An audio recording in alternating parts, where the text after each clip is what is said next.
ನೇತ್ರಾವತಿ ನದಿಯಲ್ಲಿ ವ್ಯಕ್ತಿಯೊಬ್ಬರ ಮೃತದೇಹ ಪತ್ತೆಯಾಗಿದ್ದು ಅನುಮಾನಗಳಿಗೆ ಕಾರಣವಾಗಿದೆ.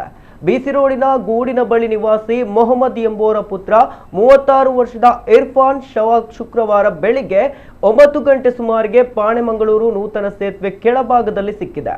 ಬಂಟ್ವಾಳ ಪುರಸಭೆಯ ಪೌರ ಕಾರ್ಮಿಕರು ತ್ಯಾಜ್ಯ ನಿರ್ವಹಣೆ ಕಾರ್ಯ ಮಾಡ್ತಾ ಇದ್ದ ವೇಳೆ ಮೃತದೇಹ ನದಿಯಲ್ಲಿ ಕಂಡು ಬಂದಿದ್ದು ಬಂಟ್ವಾಳ ನಗರ ಠಾಣಾ ಪೊಲೀಸರಿಗೆ ಮಾಹಿತಿಯನ್ನು ನೀಡಿದ್ದಾರೆ.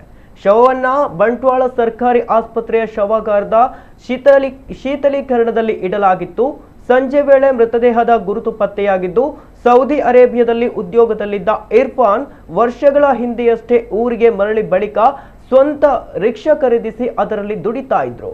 ವಿವಾಹಿತನಾಗಿರುವ ಈತನಿಗೆ 3 ಮಕ್ಕಳಿದ್ದಾರೆ. ಆದರೆ 3 ದಿನಗಳಿಂದ ಈತ ಕಾಣೆಯಾಗಿದ್ದರು ಎಂದು ಹೇಳಲಾಗಿದ್ದು ಈಗ ಶವ ಪತ್ತೆಯಾಗಿದೆ.